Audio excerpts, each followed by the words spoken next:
नमस्कार। कुछ लोग बहुत ही आलसी होते हैं। वे अपने आलस्य की वजह से अपने स्वयं का ही बहुत बड़ा नुकसान कर लेते हैं और एक समय ऐसा आता है कि उस नुकसान की भरपाई करना बहुत ही मुश्किल हो जाता है।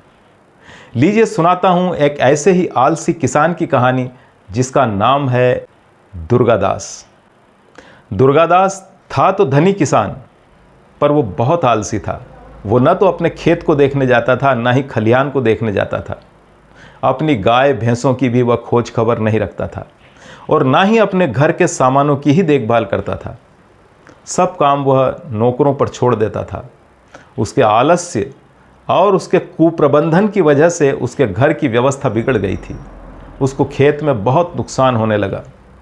गायों के दूध घी से भी उसे कोई अच्छा मुनाफा नहीं होता था। एक दिन दुर्गादास का मित्र हरिश्चंद्र उसके घर पर आया। हरिश्चंद्र ने दुर्गादास के घर का हाल देखा तो उसे यह समझने में देर नहीं लगी कि आलसी दुर्गादास अपना स्वभाव नहीं छोड़ेगा। इसलिए उसने अपने मित्र दुर्गादास की भलाई के लिए उससे कहा कि मित्र, तुम्हारी विपत्ति देखकर मुझे बहुत दुख हो रहा है।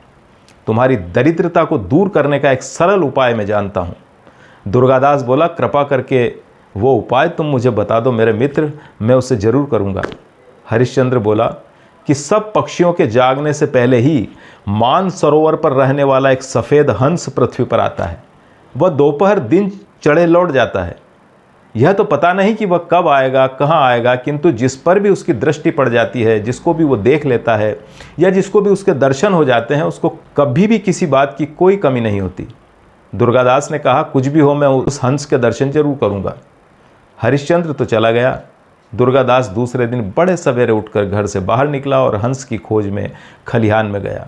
वहाँ पर उसने देखा कि एक आदमी उसके ढेर से गेहूँ अपने ढेर में डालने के लिए उठा रहा है। दुर्गादास को देखकर वो बहुत लज्जित हुआ, उसे बहुत शर्म आई। वो क्षमा मांगने लगा। खलिहान से वह घर पर लौट आया। गौशाला में गया। वहाँ का रखवाला गाय का दूध दूहकर अपनी स्त्री के लोटे में डाल रहा था तो दुर्गादास ने उसे डांटा। घर पर जलपान करके हंस की खोज में वो फिर से निकल पड़ा। वो खेत पर गया। उसने देखा कि खेत पर अब तक मजदूर आए ही नहीं। वो वहाँ रुक गया। जब मजदूर आए तो उन्हें देर से आने का उसने उलाहना दिया। इस प्रकार वह जहाँ भी गया वहीं उसकी कोई न कोई हानि रुक गई, उसका नुकसान रुक गया। सफ़ेद हंस की खोज में दुर्गादास प्रतिदिन सवेरे उठने और घूमने लगा। अब उसके नौकर ठीक ठाक काम करने लगे। उसके यहाँ चोरी होना बंद हो गया।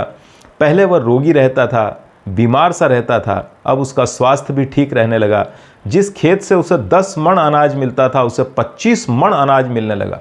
गौशाला से दूध भी ज़्यादा आने लगा। एक दिन फिर दुर्गादास का मित्र हरिश्चंद्र उसके घर पर आया। दुर्गादास ने कहा, मित्र, सफ़ेद हंस तो मुझे अब तक नहीं दिखा, लेकिन उसकी खोज में लगने से मुझे बहुत फ़ायदा हुआ है।